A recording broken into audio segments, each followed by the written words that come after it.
इसलिए अध्याय 10 ऐसा लगेगा मानो ये सिलसिला आगे बढ़ रहा है कि एक अंधा अपनी आंखों की ज्योति पा रहा है, उसे उसके संगठित धर्म से बाहर निकाला जा रहा है और जिसे यीशु ने अपने साथ लिया। और इसलिए यीशु ने कहा, मैं तुमसे सच सच कहता हूं कि जो कोई द्वार से भेड़शाला में प्रवेश नहीं करता परंतु किसी दूसरी ओर से चढ़ जाता है, वो चोर और डाकू है। फिर बाद में उसने कहा, द्वार मैं हूं। यदि कोई किसी अन्य प्रकार से या अन्य मार्ग से प्रवेश करने की कोशिश करेगा, वो चोर और डाकू है। यीशु ने कहा, मार्ग और द्वार मैं ही हूं। भेड़शाला में प्रवेश का एक ही मार्ग है, वह है प्रवेश द्वार। मैं द्वार हूं। जो दीवार पर चढ़कर या अन्य किसी प्रकार से भीतर प्रवेश करने की कोशिश करता है, वह चोर या डाकू है।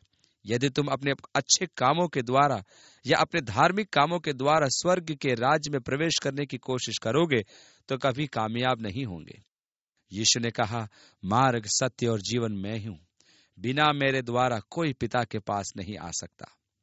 डॉक्टर एडम स्मिथ, जिन्होंने कई वर्षों तक पवित्र नगर की यात्रा की और खूब घूमे और वहां की संस्कृति को बारीकी से देखा और बाइबल को आधार बनाकर एक सुंदर पुस्तक लिखी है जिसमें वहां के लोगों के रहन सहन, रीति रिवाज और सोच विचार का खुलासा वर्णन किया है।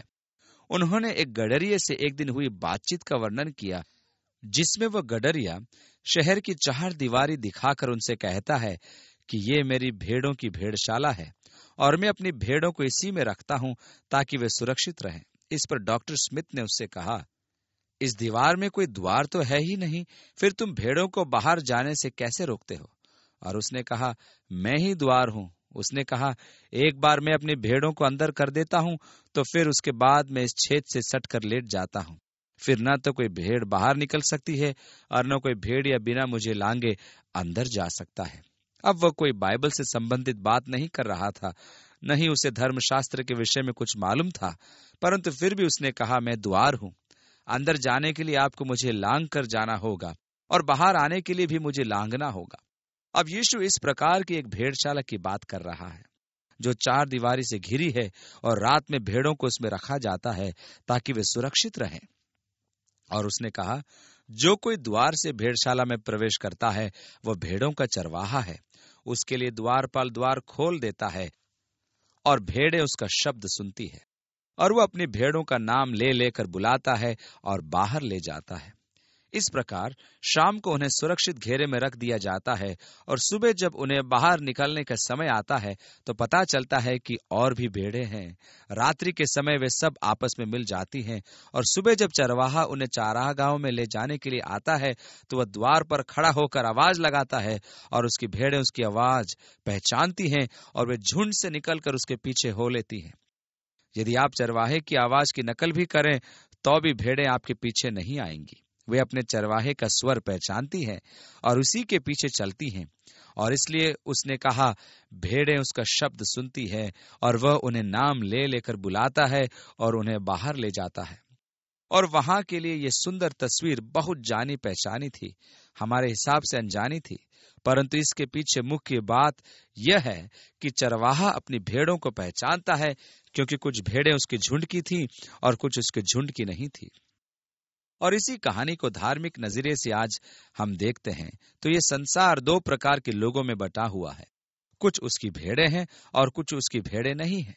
पूरा संसार 2 हिस्सों में बटा हुआ है। क्या आप उसकी भेड़ हैं या उसकी भेड़ नहीं है? वह अपनी भेड़ों को पहचानता है, वह उन्हें नाम ले लेकर बुलाता है। अब मुझे तो ऐसा लगता है कि सारी भेड़ें एक ही प्रकार की होती हैं। बुनियादी तौर पर मैं उनमें कोई फर्क नहीं बता सकता। मैंने उन्हें एक पहाड़ी पर चरते देखा है। देखो भाई, मुझे तो वे सब एक सी ही दिखाई देती हैं। परंतु यदि आप उस चरवाहे के पास जाएं जो उनकी रखवाली कर रहा है और आप उससे कहेंगे, देखो तुम्हारी एक भेड़ भटक रही है, और उसने उस भेड़ का नाम लेकर उसे बुलाया, जोई यहाँ वापस आओ। ओह, मुझे जोई से समस्या है, वो एक जिद्दी भेड़ है। चरवाहा सीटी बजाता है और उसका कुत्ता भौंकता हुआ उस जिद्दी भेड़ को घेरता है और वापस झुंड में ले आता है। चरवाहा अपनी भेड़ों को जानता है, वह उन्हें नाम ले लेकर बुलाता है और उसकी भेड़ें उसका शब्द पहचानती है। जब वह अपनी भेड़ों को इकट्ठा कर लेता है तो उनके आगे आगे चलता है और उसकी भेड़ें उसके पीछे चलती हैं, क्योंकि वे उसका शब्द पहचानती हैं। इस प्रकार वह केवल अपनी भेड़ों को बुलाता है, वे उसका शब्द सुनती हैं और उसके पीछे चलती हैं। हालांकि शब्द तो अन्य भेड़ें भी सुनती है, परंतु केवल उसी की भेड़ें उसके पीछे चलती हैं, क्योंकि वे उसका शब्द पहचानती हैं। रोमियो अध्याय 8 में इस प्रकार लिखा है, क्योंकि जिन्हें उसने पहले से जान लिया है, उन्हें पहले से ठहराया भी है कि उसके पुत्र के स्वरूप में हो। और हम उसी ठहराए जाने के विषय में बात करेंगे। और जिनको वो पहले से जानता था, उसने उन्हें चुन लिया, और जिनको चुना उन्हें बुला भी लिया। और वो बुलाता है, और यद्यपि उसके बुलाने का शब्द तो सभी सुनते हैं, लेकिन उसका कहना वही मानते हैं जो उसकी भेड़ें हैं। और आप कैसे समझते हैं कि आप उसकी भेड़ें हैं कि नहीं? क्या आपने उसकी बुलाहट का उत्तर दिया है? और यदि आपने उसकी बुलाहट का उत्तर दिया है तो आप उसकी भेड़ें हैं। यदि आपने उसकी बुलाहट का उत्तर नहीं दिया है तो आप उसकी भेड़ें नहीं हैं। कितनी छोटी सी बात, लेकिन उतनी छोटी बात भी नहीं जब हम उस बुलाहट में शामिल होते हैं। मेरी भेड़ें जब वे मेरा शब्द सुनती हैं तो वे मेरे पीछे चलती हैं। उसने कहा कि वे किसी अजनबी के पीछे नहीं जाएंगी, बल्कि उससे भागेंगी, क्योंकि वे उस अजनबी का शब्द नहीं पहचानती। और इस गद्यांश में यीशु उनसे दृष्टांत में बात करता है, परंतु जो बातें उनसे बोली गईं वे उन्हें नहीं समझते थे, इसलिए उसने उन्हें समझाना शुरू किया। मैं तुमसे सच सच कहता हूं, भेड़ों का द्वार मैं ही हूं। जितने मुझसे पहले आए वे सब चोर और डाकू हैं, परंतु भेड़ों ने उनकी न सुनी। अब वह मूसा और एलिया के बारे में नहीं कह रहा, न कि भविष्यद्वक्ताओं के बारे में, जब वो कहता है कि जितने मुझसे पहले आए वे सब चोर और डाकू हैं।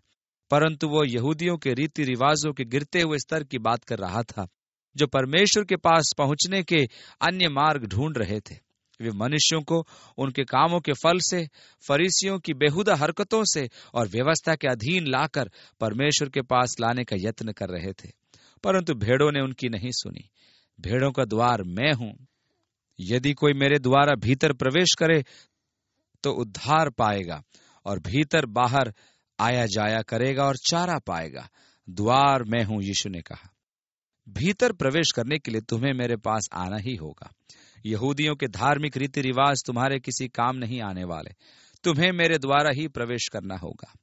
चोर किसी और काम के लिए नहीं आता, परंतु केवल चोरी करने और घात करने और नष्ट करने को आता है। और यही काम झूठे धर्मों के रीति रिवाज करते हैं।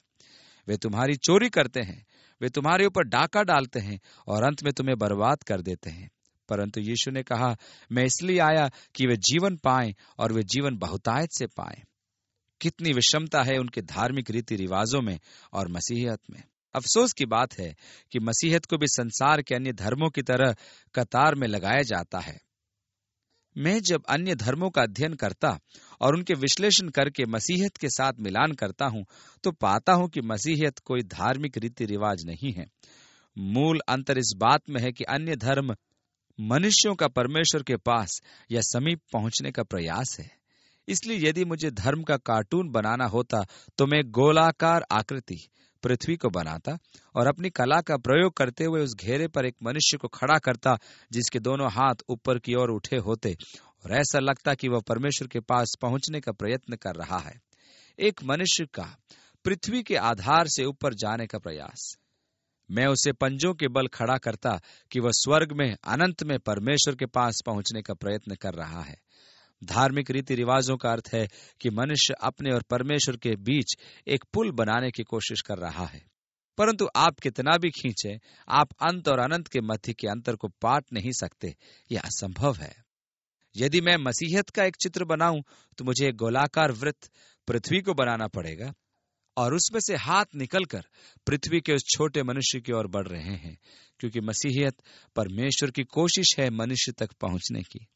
जब याकूब अपने भाई एसाव से दूर भाग रहा था तो वह बेथेल नामक स्थान पर पहुंचा और उस स्थान के पत्थरों में से एक पत्थर ले अपना तकिया बना लिया और थके होने के कारण वहीं सो गया। तब उसने एक स्वप्न देखा और उसमें देखा कि एक सीढ़ी पृथ्वी पर खड़ी है और उसका सिरा स्वर्ग तक पहुंचा है, और यहोवा सिरे पर खड़ा था और परमेश्वर के दूत उस सीढ़ी पर चढ़ते उतरते थे। और जब वह प्रातःकाल सोकर उठा तो उसे बड़ा अजीब सा लगा और उसने कहा, निश्चय ही यहाँ प्रभु की उपस्थिति है और मैं बात को न जानता था। कल रात्रि में जब यहाँ आया तो मैं डरा हुआ और थका हुआ था और परमेश्वर की उपस्थिति का मुझे कुछ भी आभास तक न था। यह एक भयानक उजाड़ और निर्जन स्थान है जिसके विषय में मैं नहीं जानता था, परंतु अब मैं जान गया हूँ। निश्चय इस स्थान में यहोवा है और मैं इस बात को जानता न था। जरा वाक्यों के काल पर ध्यान दें। यहोवा यहाँ है, यह बात मैं कल रात्रि में नहीं जानता था, निश्चय मैं अब जानता हूं। पृथ्वी और स्वर्ग के बीच की सीढ़ी। अब धर्म की कोशिश ये रहती है कि वह ऐसी सीढ़ी बनाए जो पृथ्वी से स्वर्ग तक पहुंचे। सीमित असीमित तक पहुंचना चाह रहा था, परंतु इसके विपरीत मसीहियत में असीमित सीमित तक पहुंचा है। अब मैं स्वीकार कर सकता हूं कि असीमित नीचे आकर सीमित को छू सकता है। इसमें असीमित परमेश्वर को कोई समस्या नहीं है और इसलिए मसीहियत के साथ मुझे कोई भी समस्या नहीं है, जबकि धर्म के साथ मुझे बहुत समस्याएं हैं, क्योंकि वहां सीमित असीमित तक पहुंचने की कोशिश कर रहा है। ये कैसे हो सकता है? ये हो ही नहीं सकता। अब बड़ी रोचक बात है कि यीशु ने जब उन्होंने पहली बार अपने चेलों को बुलाया था, उनके सामने ये घोषणा की। उन्होंने कहा, तुम इतने पर ही आश्चर्य करते हो कि मैंने कहा कि मैंने तुझे अंजीर के पेड़ के तले देखा। तुम इससे भी बड़े बड़े काम देखोगे। अब से तुम स्वर्ग को खुला हुआ और परमेश्वर के स्वर्गदूतों को मनुष्य के पुत्र के ऊपर उतरते और ऊपर जाते देखोगे। वह यह क्या कह रहा था? मैं याकूब की सीढ़ी हूं, मैं परमेश्वर तक पहुंचने का मार्ग हूं। तुम मनुष्यों के लिए स्वर्ग खुला हुआ है, क्योंकि परमेश्वर नीचे उतर रहा है, परमेश्वर सीढ़ी बना रहा है।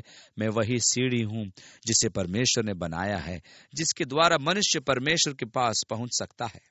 इस प्रकार मसीहियत और धर्म के बीच एक बड़ा भारी अंतर है। धर्म के रीति रिवाज मनुष्य को लूट लेते हैं, वे मनुष्य को नष्ट कर देते हैं, जबकि मसीहियत मनुष्य को जीवन देगी और बहुतायत का जीवन देगी। धार्मिक रीति रिवाजों में बहुत से छोटे छोटे फॉर्मूले होते हैं, बहुत से ऐसे काम जो आपको करने ही पड़ेंगे ताकि आप परमेश्वर के लिए स्वीकार्य हो जाएं, और भी ऐसे बहुत से काम होते हैं जो आपको बार बार करने होंगे ताकि आप परमेश्वर को स्वीकार्य हो जाएं। मसीहियत कहती है कि अकेला एक काम ही नहीं जिसके करने के द्वारा परमेश्वर आपको स्वीकार कर ले। वे तो उसकी दृष्टि में फटे चिथड़ों के समान है। विश्वास करने पर ही वो आपको स्वीकार करेगा। हमारे अच्छे कामों के द्वारा नहीं जो हमने किए, अपितु हमारे विश्वास के द्वारा ही हम उसे स्वीकार्य हैं। धर्म कहता है तुम्हें अच्छा बनना है और योग्य बनना है ताकि परमेश्वर आपको स्वीकार करे। मसीहियत कहती है कि ऐसा कोई उपाय नहीं कि आप अच्छे या योग्य बने रहें कि परमेश्वर आपको स्वीकार करे। केवल एक ही उपाय है कि परमेश्वर आपको स्वीकार करे, और वह है यीशु के माध्यम से। इसलिए जिसके पास पुत्र है उसके पास जीवन है, और जिसके पास पुत्र नहीं उसके पास जीवन भी नहीं। इस प्रकार हम मसीहियत और धर्म के अंतर को समझ सकते हैं। धर्म जिसकी उपमा यीशु ने चोर और डाकू से की थी। धर्म वह जो मनुष्य को अन्य मार्गों से भेड़ के बाड़े में लाने का प्रयास करता है। मसीहियत उस बाड़े में सीधा प्रवेश दिलाती है। धर्म उपायों और साधनाओं पर आधारित है, मसीहियत का आधार विश्वास है। अब यीशु ने कहा, मैं इसलिए आया कि वे जीवन पाएं और बहुतायत से पाएं। शैतान ने मसीही अनुभव के विषय में मनुष्य को कैसा झूठ बोला है। आप इस बात को ध्यान में रखें कि यह शैतान की ही चाल थी कि उसने मसीहियत को धर्म का जामा पहना दिया, और दुर्भाग्यवश वो अपनी चाल में सफल भी हो गया, और बहुत सी जगहों में मसीहियत धर्म बन गई, और जब भी यह बदलाव का काम पूरा हुआ वहां वह समाप्त हो गई। सच्ची मसीहियत मर गई और उसने एक रूप धारण कर लिया। और जिस समय बाइबल लिखी जा रही थी उस समय में भी पौलुस ने उन लोगों के विषय में बोला जो धर्म को एक रूप देने में लगे थे, परंतु न तो उनमें शक्ति थी न जीवन। धार्मिक रीति रिवाज इशारा करते हैं और कहते हैं कि आपको अमुक अमुक तरीके से जीने के द्वारा ही परमेश्वर की प्राप्ति हो सकती है, परंतु उस प्रकार का जीवन जीने के लिए वह किसी भी प्रकार से आपकी सहायता नहीं करता। यीशु बताते हैं कि मार्ग यह है, परंतु आप उस पर चल नहीं सकते। परंतु यदि आप मुझ पर विश्वास करेंगे तो मैं आऊंगा और आप में निवास करूंगा। मैं आपके जीवन को अपने अधिकार में ले लूंगा। मैं आपको एक नया मनुष्य बना दूंगा और जो काम आप नहीं कर सकते उन्हें करने की शक्ति दूंगा, क्योंकि मैं चाहता हूं कि आप अपनी बहुतायत के जीवन को परमेश्वर की संगति में व्यतीत करें और वो हमारे अंदर रहने के द्वारा हमें वह करने की शक्ति देता है जो हम स्वयं अपने आप से नहीं कर सकते। आप जानते हैं कि कोई भी धार्मिक रीति रिवाज आपको उसके पालन करने की शक्ति नहीं देता। केवल मसीहियत ही है आपके जीवन में परमेश्वर की शक्ति को फूंकती है ताकि आप परमेश्वर की इच्छा अनुसार जीवन बिता सके, एक बहुतायत का जीवन मसीह में। यीशु ने फिर कहा, अच्छा चरवाहा मैं हूं। अच्छा चरवाहा अपनी भेड़ों के लिए अपने प्राण देता है, परंतु नौकर जो चरवाहा नहीं है वो भेड़ों का मालिक नहीं है और भेड़िए को आता देख भेड़ों को छोड़कर भाग जाता है और भेड़िया आकर उनको तितर बितर करता है। इस प्रकार यीशु ने वह अंतर बताया जो एक चरवाहे में, एक अच्छे चरवाहे में और एक नौकर के बीच होता है। मेरे पास एक नवयुवक सेवक आया जिसे कलीसिया ने पास्टर के रूप में नियुक्त किया था।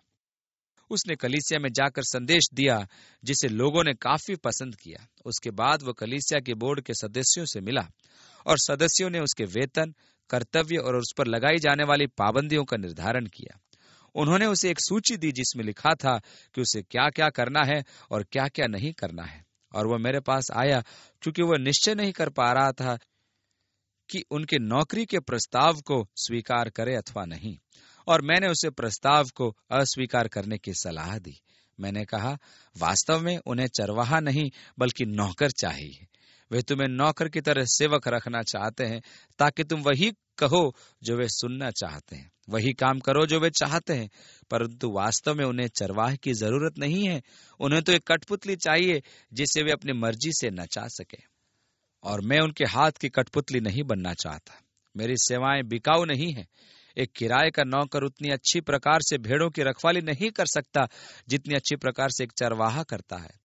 चरवाहा अपनी भेड़ों को पहचानता है, वह उनसे प्रेम करता है और अपनी भेड़ों के लिए अपने प्राण भी देता है। नौकर तो खतरा आता देख दौड़ लगाता है, क्योंकि वह तो केवल नौकर है और आप उससे उम्मीद भी क्या कर सकते हैं। परंतु चरवाहा भेड़ों के खातिर अपने प्राणों को संकट में डालता है और आवश्यकता पड़ने पर अपनी भेड़ों की खातिर अपने प्राण भी देता है, क्योंकि वह अपनी भेड़ों के झुंड से प्रेम करता है। यीशु ने कहा, मैं एक अच्छा चरवाहा हूं। अन्य धार्मिक रीतियां उस किराए के नौकर के समान है जो भाग जाते हैं जब भेड़िए को आते देखते हैं, और वह भेड़ों को फाड़ खाता है और तितर बितर करता है। परंतु मैं एक अच्छा चरवाहा हूं, मैं अपनी भेड़ों के खातिर अपने प्राण दूंगा। नौकर तो भाग जाता है क्योंकि वह नौकर है, उसे भेड़ों की कोई परवाह नहीं। अब दुर्भाग्य तो यह है कि सेवकाई में भी बहुत से किराए के नौकर हैं जिनका उद्देश्य पैसा कमाना है। वे अपनी भेड़ों की चिंता नहीं करते क्योंकि वे नौकर हैं और उनका मुख्य उद्देश्य भेड़ का ऊन है। कुछ लोग हैं जो परमेश्वर की भेड़ों के पीछे उनके लिए लगे रहते हैं। वे रात को देर तक बैठकर लोगों की जेब से पैसा निकलवाने के चक्कर में रहते हैं।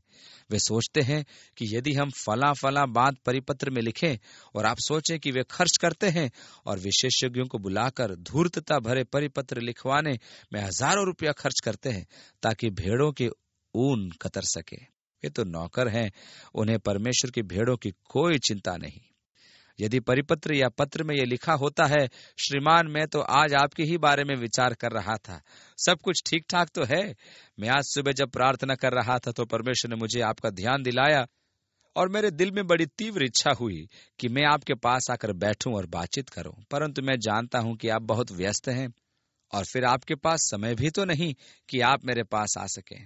तो एक काम क्यों नहीं करते कि आप मुझे अपने समस्या एक पत्र में लिख भेजें, और हाँ, अपनी भेंट भी उसी में रख दीजिएगा, क्योंकि आप तो जानते ही हैं ना आजकल कितनी समस्या चल रही है। एक नौकर भेड़ का ऊन उतारने की कोशिश कर रहा है। चरवाहा परमेश्वर की भेड़ों को हरी भरी घास की चारागाहों में ले जाता है ताकि वे पेट भर खा सके। यीशु ने पतरस से कहा, मेरी भेड़ों को चरा। पतरस ने लिखा, अपने बीच में कि परमेश्वर की भेड़ों को चराओ। और चरवाहा इसी फिराक में रहता है कि अपनी भेड़ों को चराए ताकि वे मजबूत और स्वस्थ बने। परमेश्वर ने हमें विभिन्न प्रकार से आशीषित किया था और किया है, परमेश्वर ने हमारी पूंजी निवेश पर आशीष दी कि वह हमारी कल्पना से परे बढ़ गई है, और परमेश्वर की ही आशीष के कारण मैं आज इस योग्य हूं कि अपना आधा वेतन कलीसिया को लौटा सकता हूं। मेरे बेटे ने मुझसे कहा, पिताजी, आप ये प्रचार का काम क्यों करते चले जा रहे हैं? क्यों इसे जारी रखते हैं जबकि आप रिटायर हो सकते हैं? वैसे भी आप अपने वेतन में से ज्यादातर हिस्सा तो लौटा ही देते हैं। आप रिटायर हो जाएं और व्यर्थ परेशान न हो। आप समझ रहे हैं ना? आप क्यों इसे घसीटते जा रहे हैं जबकि आपको इसे करने की बिल्कुल भी जरूरत नहीं। मैं बस थोड़ा मुस्कुरा दिया और कहा, तो फिर मैं क्या करूंगा? तुम जानते हो मेरा दिल इसी में लगता है। ये मेरा प्यार है, ये मेरा जीवन है कि मैं परमेश्वर की भेड़ों को चराऊं। मुझे इस काम से प्रेम है। शायद तुम्हें इस बात का एहसास नहीं, लेकिन यदि तुम मेरा पूरा वेतन भी काट लोगे तब भी मैं ये काम करता रहूंगा, क्योंकि इस काम से मुझे प्यार है। परमेश्वर के कार्य को होते हुए देखने में मुझे बहुत आनंद और शांति मिलती है, और ये मेरा विशेष भाग्य ही कहा जाएगा कि परमेश्वर मुझे इस प्रकार में प्रयोग में ला रहा है। मुझे बहुत अच्छा लगता है जब लोग भिन्न भिन्न जगहों से आकर मुझे बोलने के लिए बुलाते हैं और वे कहते हैं, संदेश देने के लिए आप कितना मानदेय लेंगे? और ये कहने में मुझे बहुत अच्छा लगता है और रोमांचकारी लगता है जब मैं कहता हूँ, ओह, मेरा पिता बहुत अमीर है और मेरे सारे खर्चे वही उठाता है। मैं आप लोगों से कुछ नहीं लेता, उसी में हो जाता है। ये कितनी सुंदर बात है कि जो हमें मुफ्त में मिला उसे हमें मुफ्त में दे सके। मैं अपनी स्थिति के लिए परमेश्वर का धन्यवाद करता हूँ कि पौलुस की तरह मैं वास्तव में किसी के प्रति जवाबदेह नहीं हूँ। मैं केवल परमेश्वर के प्रति जिम्मेदार हूँ। इस योग्य हूं कि उसका दास कहलाया जाऊं ताकि उसका कार्य कर सकूं। मैं बिकाऊ या किराए पर उपलब्ध नहीं हूं, परंतु परमेश्वर के अधीन मैं चरवाहा रहना चाहता हूं ताकि उसकी भेड़ों को चरा सकूं। यीशु ने कहा, एक अच्छा चरवाहा मैं हूं और अपनी भेड़ों को पहचानता हूं और मेरी भेड़ें मुझे पहचानती हैं। वैसा ही सुंदर संबंध जैसा हमारा और प्रभु का है। वो मुझे जानता है, मैं उसे जानता हूं। वो मुझे प्यार करता है और मैं उससे प्यार करता हूं, और अच्छे चरवाहे के साथ मेरा सुंदर संबंध है। आगे लिखा है, और जैसा पिता मुझे जानता है वैसे ही मैं भी उसे जानता हूं और मैं अपना जीवन अपनी भेड़ों के लिए देता हूं। अब पहले उसने कहा, मैं अपनी भेड़ों के लिए अपना जीवन देता हूं। अब वह कह रहा है, मैं अपनी भेड़ों के लिए अपना जीवन त्यागता हूं। मेरी और भी भेड़ें हैं जो इस भेड़शाला की नहीं है। निसंदेह वह अन्य जातियों के विषय में कह रहा है जो उस पर विश्वास रखेंगी। वह आपके बारे में बात कर रहा है। आप वह दूसरी भेड़शाला की भेड़ हो जो इस भेड़शाला की नहीं थे। मुझे उनको भी इस भेड़शाला में लाना अवश्य है, और वे मेरा शब्द सुनेंगी। तब एक ही रेवड़ होगा और एक ही चरवाहा। और इस प्रकार मसीह में सब एक होंगे। न कोई यहूदी होगा, न यूनानी या अन्य कोई जाति, न कोई दास होगा, न कोई स्वामी। सब मसीह में एक होंगे। न कोई पद होगा, न कोई पदवी। हम जो भी हैं मसीह में एक हैं। न तो लंबे बालों का महत्व है, न छोटे बालों का, न कोट का, न टाई का। हम सब मसीह में एक हैं और हमारा एक ही धर्म है और एक ही जाति। और जिसने मनुष्य को मनुष्य से अलग करवाने वाले सारे बंधन तोड़ डाले जिन्हें मनुष्यों ने खुद बनाए थे। आजकल की प्रचलित विचारधारा का नतीजा यह है कि वह एक मनुष्य को दूसरे मनुष्य से बिल्कुल अलग थलग कर देती है और उसे एक छोटी सी जगह में समेट देती है।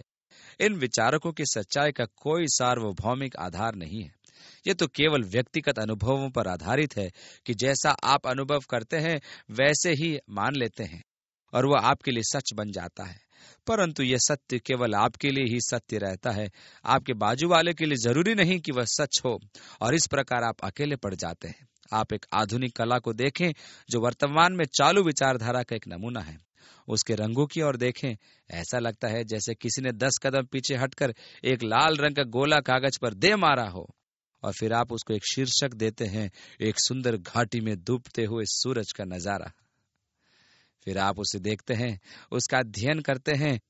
आपके बगल में खड़े हुए व्यक्ति कहते हैं, कितना सुंदर चित्र है, क्या लाजवाब कलाकृति है। और आप सोचते हैं, अरे ये लोग क्या देख रहे हैं। आप जानते हैं, और समीक्षक लोग कहते हैं, वाह क्या महीन कृति है। देखो, एक आंख यहाँ है, वहां पांव देखो, वहां ये हाथ है, यहाँ वो सूरज निकल रहा है। लेकिन असलियत तो केवल आप जानते हैं। वह वाकई क्या महान कृति है। बेशक अपने जीवन में मैं उन्हें नहीं देख पाता, लेकिन यही तो वो बात है कि कुछ न होते हुए भी हम ऐसे बताते हैं कि हम बहुत कुछ हैं, या हम बहुत शक्तिशाली हैं, या बहुत बुद्धिमान हैं। इन कहानियों में जबकि वास्तव में उनका अंत अधर में लटका हुआ है, किसी निर्णय पर नहीं पहुंच पाते।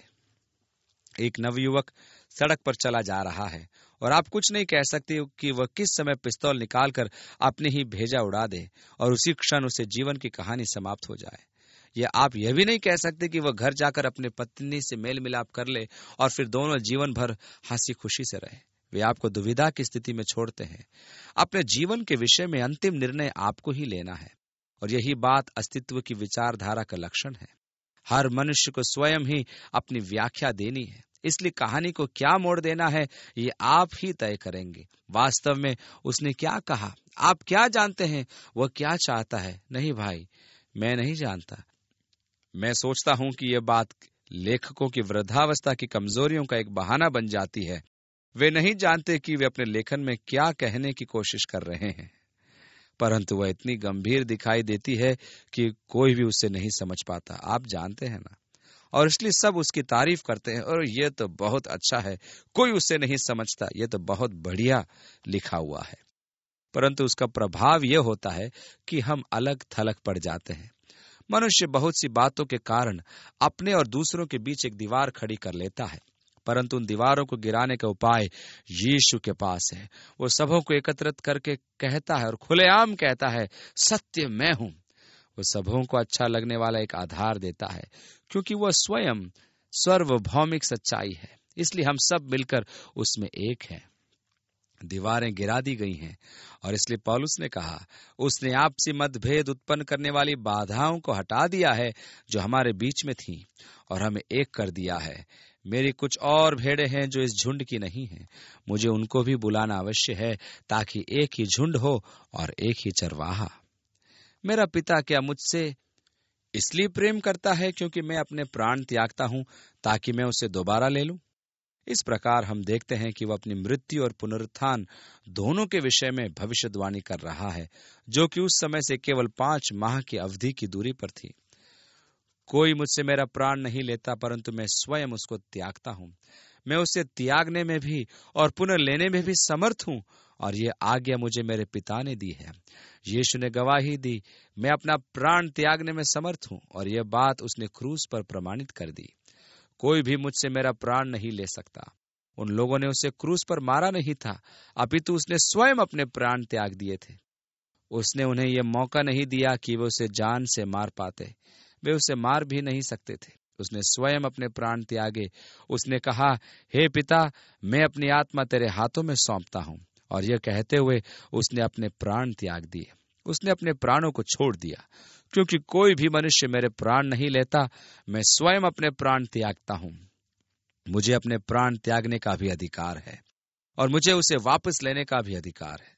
उसने प्रमाणित कर दिया कि उसे अपने प्राण त्यागने का अधिकार था, और फिर 3 दिन बाद उसने प्रमाणित कर दिया कि उसे उन्हें वापस लेने का भी अधिकार था, और वह मुर्दों में से जी उठा।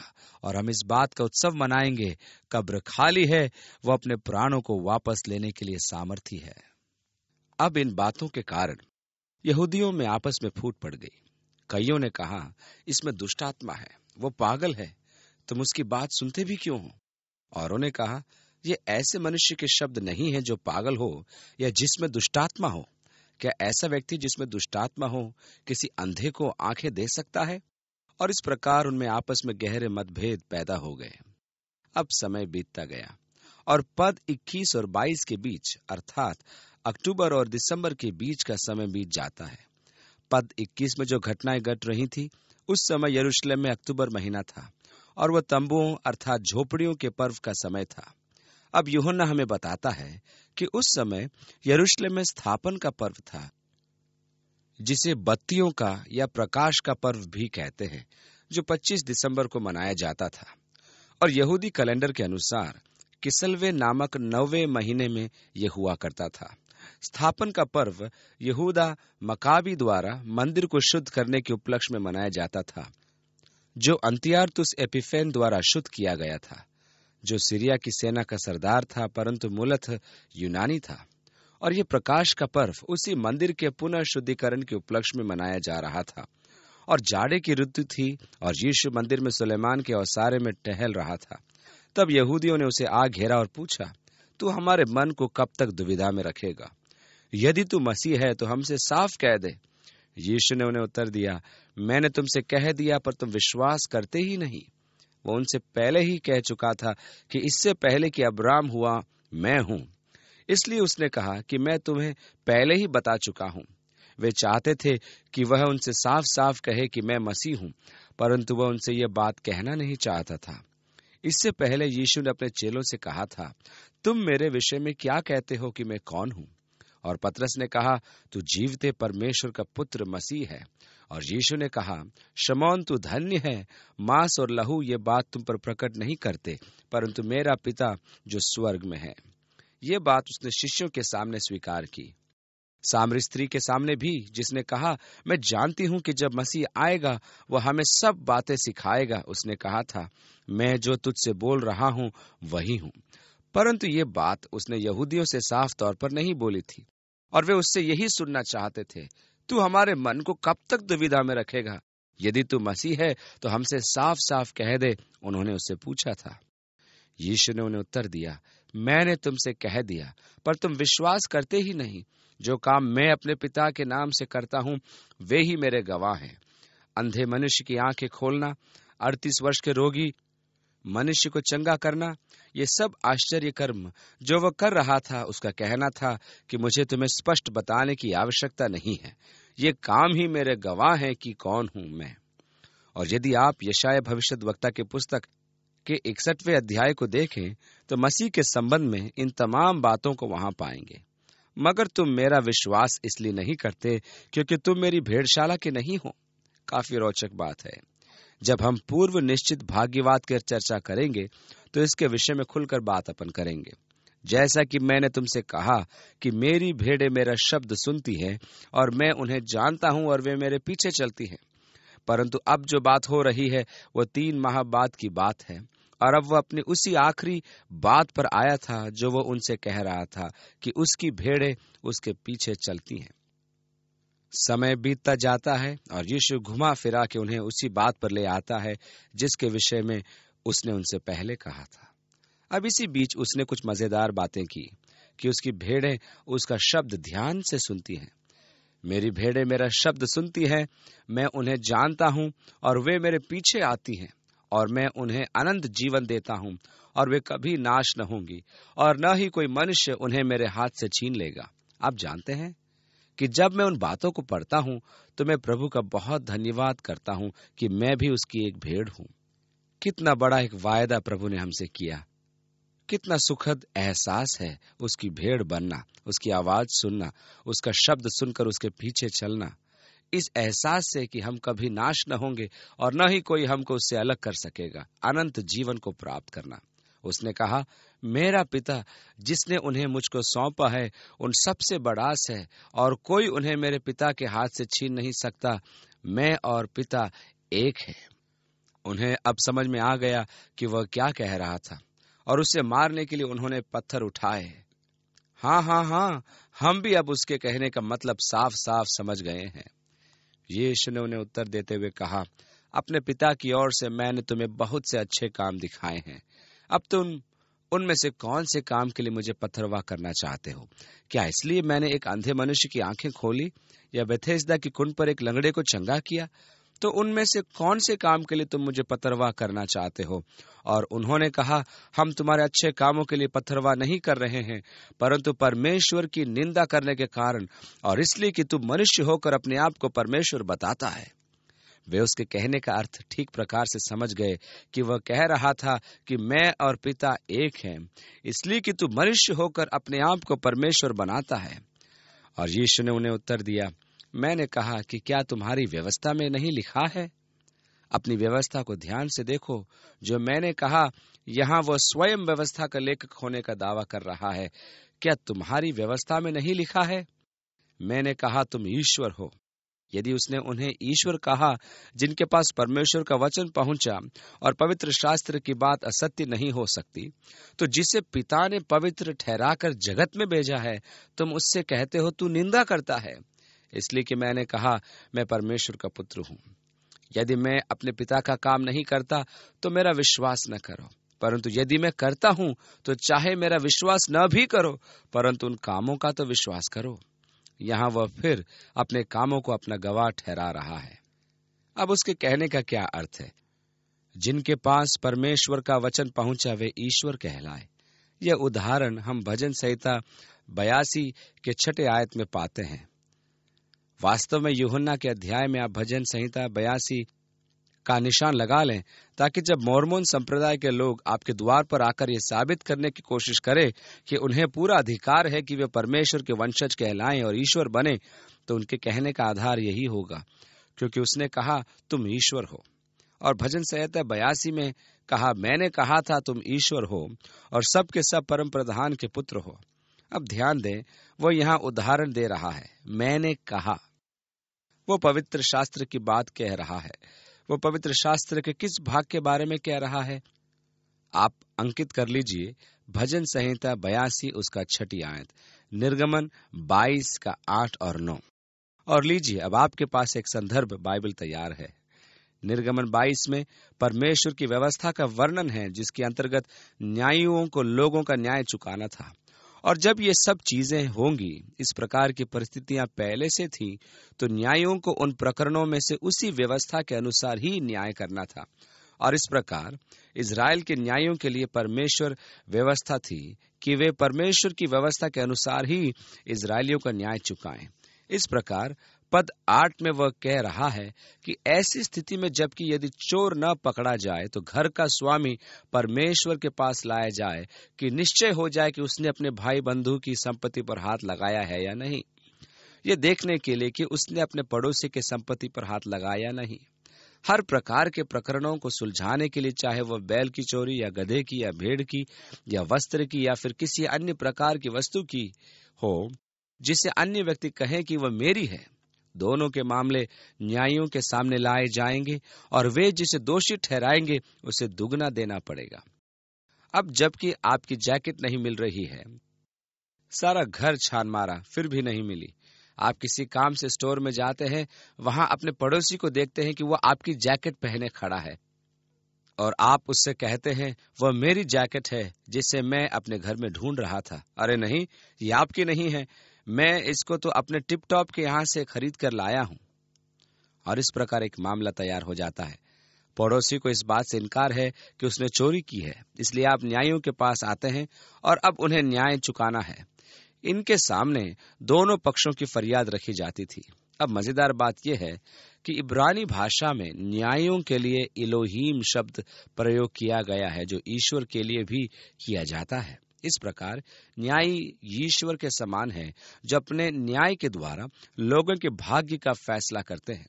वे परमेश्वर के बदले कार्य करते हैं और इस प्रकार जिन्हें उसने ईश्वर कहा वे वास्तव में न्यायी थे, जो परमेश्वर की व्यवस्था के अनुसार लोगों का न्याय चुका रहे थे। यह कोई सैद्धांतिक नियम नहीं था, परंतु ये सबको मालूम है कि न्यायियों को ईश्वर उनके कामों के कारण मिला, क्योंकि जो वे परमेश्वर की व्यवस्था को लोगों का न्याय चुकाने में प्रयोग कर रहे थे। और इस प्रकार जिनके पास परमेश्वर की व्यवस्था पहुंची, अर्थात न्यायी, वे ईश्वर कहलाए। और इसलिए यीशु ने कहा, क्या तुम्हारी व्यवस्था में नहीं लिखा है कि तुम ईश्वर हो? मैंने कहा तुम ईश्वर हो। वो वास्तव में भजन के विषय में नहीं कह रहा है, वो तो सीधे निर्गमन की पुस्तक के 22वें अध्याय के 8 और 9 पदों के विषय में कह रहा है। जबकि हम मोर्मोन लोगों के विषय में बात कर रहे थे, पिछले सप्ताह कुछ लड़के मेरे घर आए और मुझसे बातचीत करने की इच्छा जाहिर की, और मैंने उनको बताया कि कुछ कारणों से मैं और आप एक ही परमेश्वर पर विश्वास नहीं करते। हालांकि उन्होंने बहुत सी बातें मेरी विचारधारा के समान ही की। उन्होंने यीशु के विषय में बोला, ईश्वर के विषय में बोला, यीशु मसीह पर विश्वास के द्वारा उद्धार की बात कही और उसके बहते लहू से उद्धार की बात की। और उनसे बातचीत करने पर ऐसा लगता है कि उनके विश्वास का आधार भी मेरी ही तरह मौलिक है। परंतु मैंने कहा, समस्या ये है कि तुम ईश्वर की बात करते हो तो एक भिन्न प्रकार के ईश्वर की बात करते हो, जो इस ईश्वर से भिन्न है जिस पर मैं विश्वास करता हूँ। क्योंकि मैं इस बात पर विश्वास नहीं करता कि आदम मेरा परमेश्वर है, जो ईश्वर नहीं है, जिसकी मैं आराधना और सेवा करता हूँ। यद्यपि तुम्हारे भविष्यद्वक्ता इस बात को मानते हैं और यही कहा कि आदम हमारा ईश्वर है और वही एक ईश्वर है जिसे हमें मानना चाहिए। उसने कहा, असल में आप वास्तव में समझते ही नहीं कि वो भविष्यद्वक्ता क्या कहना चाह रहा था। मैंने कहा, ठीक है, मैं नहीं जानता। मैंने कई बार उसके उपदेश पढ़े हैं और इन उपदेशों के बचाव में उसकी बातों को पढ़ा है और इन लेखों को भी पढ़ा है जो मॉर्निंग स्टार नामक पत्रिका में छपते हैं। और मैंने कहा, वास्तव में मैं तुम्हारी इस बात पर विश्वास नहीं करता कि तुम ईश्वर बनने जा रहे हो। और उसने कहा, हाँ। मैंने कहा, यदि तुम अपने मोर्मोन विश्वास के प्रति सच्चे रहो और तुम्हारी उस कलीसिया के विश्वास के प्रति सच्चे हो कि तुम ऊपर चढ़ सकते हो और ईश्वर बन सकते हो, कि तुम्हारा स्वयं का ग्रह होगा, इत्यादि इत्यादि, हाँ, हम इस बात पर विश्वास करते हैं। मैंने कहा, तो वास्तव में ब्रिघम यंग, जिसने संप्रदाय को शुरू किया, जो कहा था वह बिल्कुल तुम्हारे विश्वास के अनुरूप है। तुम तो एकदम आगे चल रहे हो, क्योंकि तुम कहते हो कि तुम ऊपर चढ़ने वाले हो, हम ईश्वर बनने जा रहे हैं, हमारा खुद का ग्रह होगा।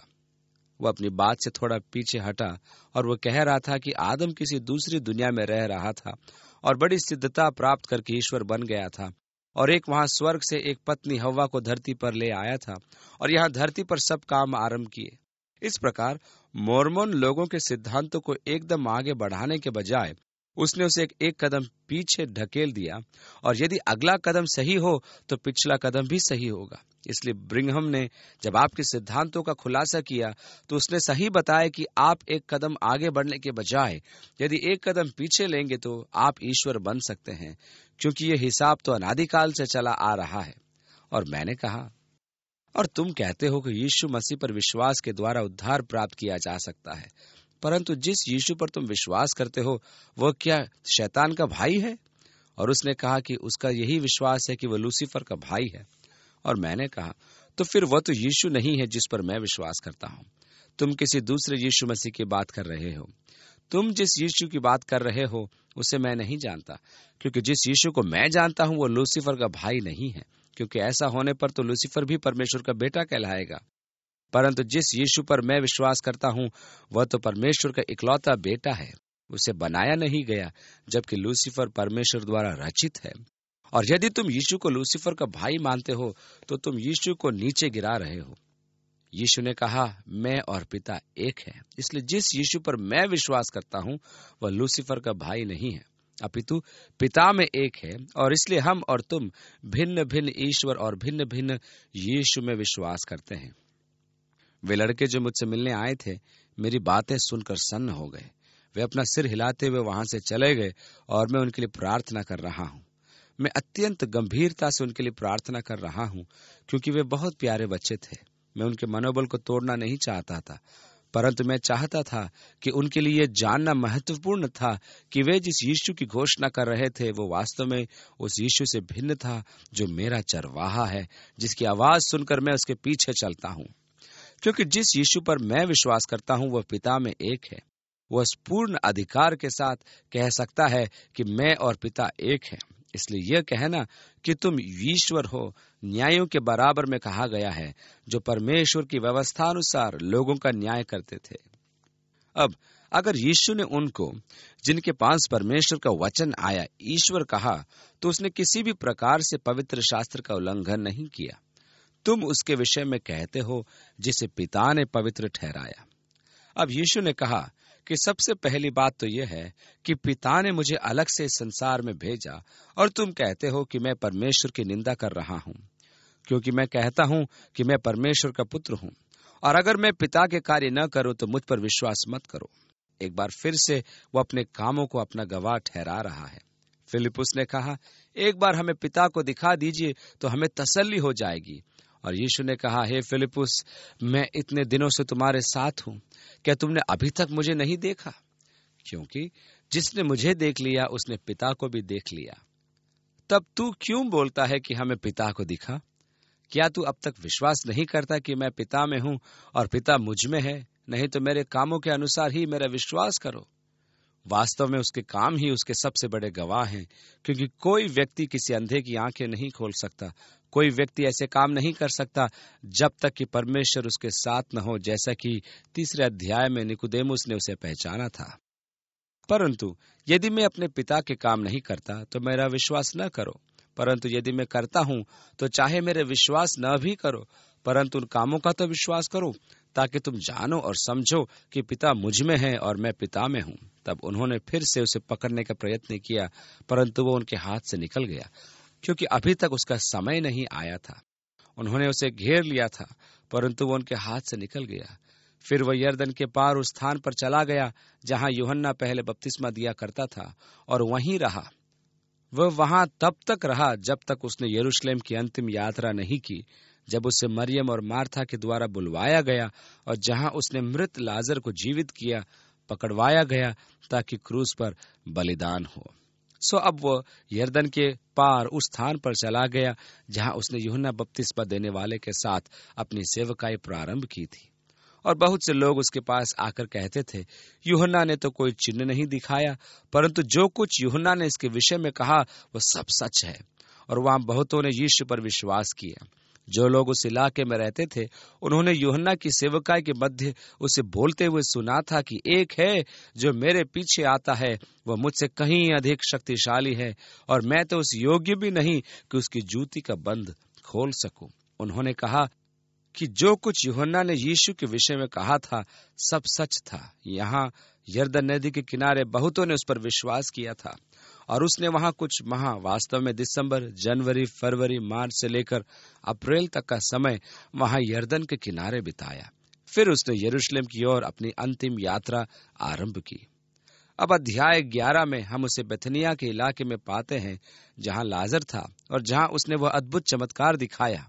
एक बार फिर उसका काम, यदि तुम मेरा विश्वास नहीं करते तो मेरे कामों पर तो विश्वास करो। और अब वह ऐसे काम को दिखा रहा है जिसको कोई चुनौती नहीं दे सकता है, जबकि वह मृत लाजर को पुनः जीवित कर रहा है। और अब हम उसके जीवन के उस पहलू पर प्रवेश कर रहे हैं जो उसके क्रूस पर चढ़ाए जाने के पहले का है। इसलिए अध्याय 11 व 12 आगे हम अध्ययन करेंगे। हम पुनः प्रभु से प्रार्थना करते हैं कि आने वाले दिनों में वह आपको बल, शक्ति और सामर्थ्य से परिपूर्ण करे, आपकी नौकरी में तथा आपके सब कार्यों और सेवकाई में आशीष दे, आपको सेवकाई और गवाही का अवसर प्रदान करे, और जब आज संसार को जरूरत है, परमेश्वर आपका इस्तेमाल करे। आप पवित्र आत्मा की चेतना और सामर्थ्य से परिपूर्ण रहें। वह आत्मा जिसने यीशु को मुर्दों में से जिलाया और जो आप में भी निवास करता है, वो आपको सामर्थ्य प्रदान करे, ताकि आप परमेश्वर के कामों को करें और निरंतर उसके भय में बने रहें, ताकि हमारे प्रभु यीशु मसीह की महिमा हो।